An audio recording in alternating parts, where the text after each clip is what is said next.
Hi, I'm Johnny Bos here in my studio in New York City. Been in boxing 43 years to be exact now. Probably not bragging out, but I will say I was and still am probably the greatest independent matchmaker that ever lived. Probably developed more world champions, made better shows. I've been on both sides. I've been on management side. I've been on like I said, managerial side. I've been a promoter. I've been a matchmaker. I've been a cornerman. You name it, I've done it. One of the things boxing really needs today is a czar or an organization to oversee everything that's going on in boxing in the United States. First off, you're talking about medicals. Every state you go to has a different medical. It's ridiculous. I mean, one medical should cover the entire United States. One license should cover the entire United States. Another major problem in boxing today are promotional contracts. With promotional contracts, it's impossible for a matchmaker or the public to see the fights they want to see. Obviously, the promoter wants to be compensated more than the fighter does. And you know, you didn't have that problem in the past. Before, you would call a manager, you'd make a deal, boom, you'd have that guy. Then you'd call another manager, boom, and you'd put a good fight together. You cannot do that today. Any club show you're going to, you got basically what you could call cowboys and Indians, where you got 8 winners on one side and 8 losers on the others. What you've lost are the fights in between, in the middle of the show, where you have good fights. You know, what happened to the 5-5 club fighters? Or 7-5 guys, or the 9-5, the 4-5. They're not there anymore because they don't get a chance. A guy gets 2 fights right away, he's thrown in with a national champion, he's drilled, and more than likely retires. Another thing is the rule of 6 straight losses. Maybe, just maybe, the commission should look and see who those 6 straight losses are to, how they were, who they were against, what kind of fights they were. And if you're going to suspend the fighter for losing 6 straight, maybe you should also suspend the manager who put him in those 6 fights, as he was the one who made the decision on putting him in with those 6 guys. If I had more control in boxing, you take a look at a fight. The worst possible ending of a fight is when the 2 guys come out early in the fight, they bump heads, one gets a gash, and immediately it's a no contest. You know, if I had something to say about that, what I would do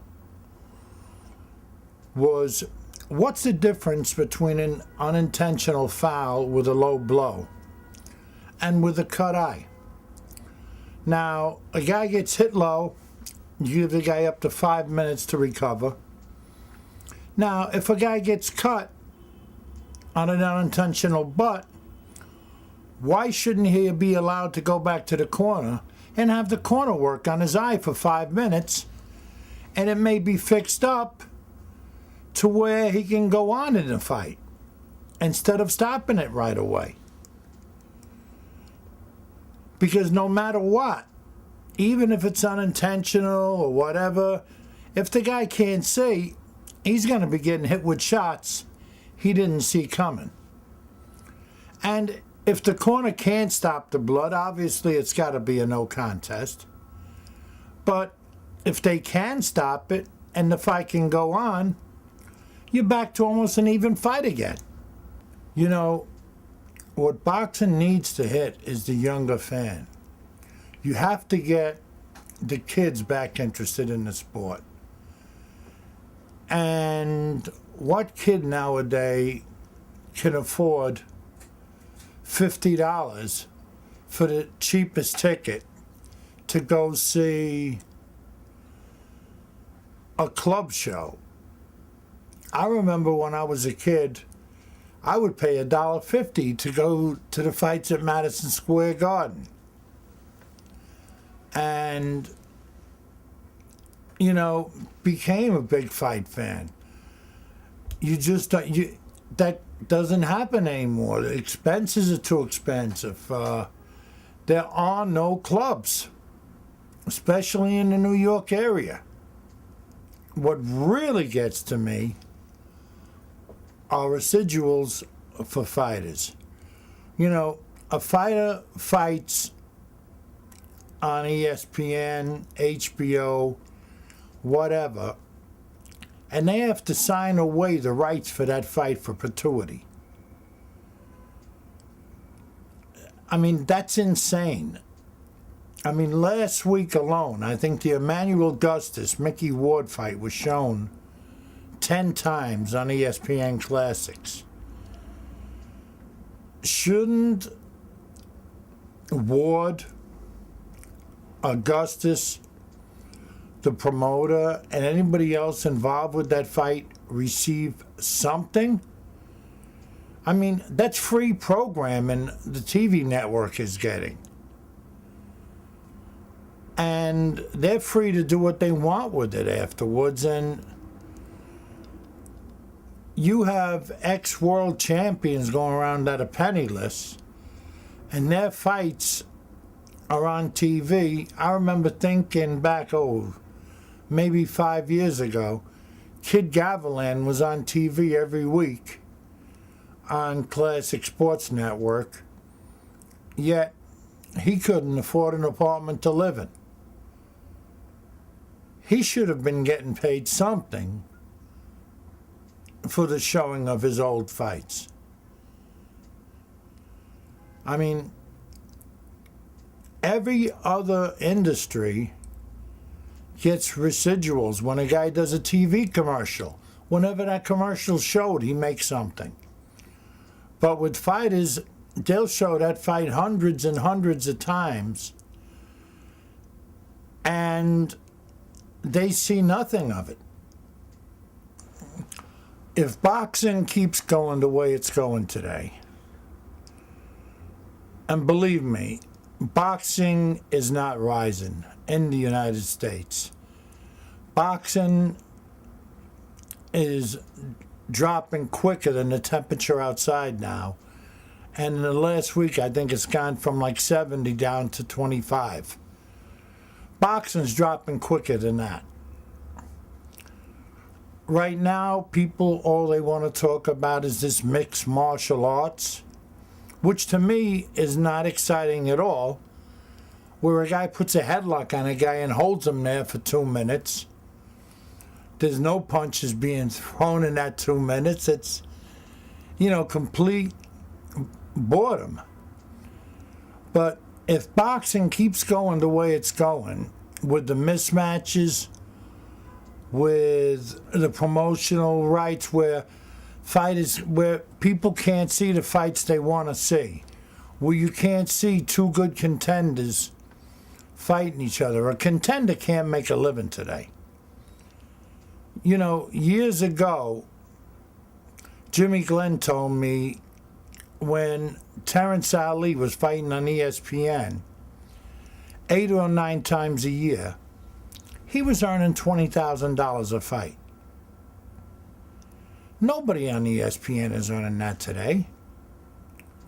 A contender could make a living up until the 80s and 90s. A contender cannot make a living today.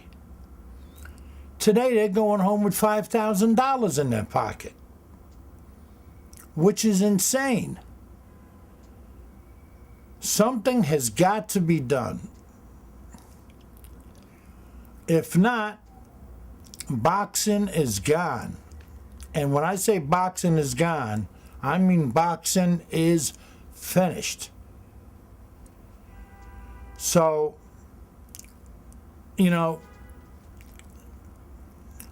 please, somebody do something where there's one board going to oversee everything, where there's one medical system throughout the United States, where promotional rights are banned, and where a boxer can take, the biggest fee offered to him to fight somebody. Not he's got to take what he's offered. I mean, there should be some kind of system where, if somebody wants to make a fight between two fighters and wants to pay so much money, he should be able to make it. He shouldn't be held back because this guy's tied up by this guy and this guy's tied up by that guy. Hey, if he wants to spend his money to put on good fights, let him do it. Let the people see good fights again. Not, as I phrased it before, the cowboy and Indian syndrome, where every show you go to, there's a winner in every corner. And the officials know who to vote for before the fight starts. I mean, this was a more honest sport when Blinky Palermo and Frankie Carbo was running it. At least if a guy was going in the water and getting robbed, going in the water, he got paid for it. Today they're getting robbed on the decision and getting robbed on the money. Right now, boxing's just in a very, very lousy position where it is being controlled by legal gangsters rather than illegal gangsters. And the commissions are going along with it. That's it from Johnny Baz. See ya.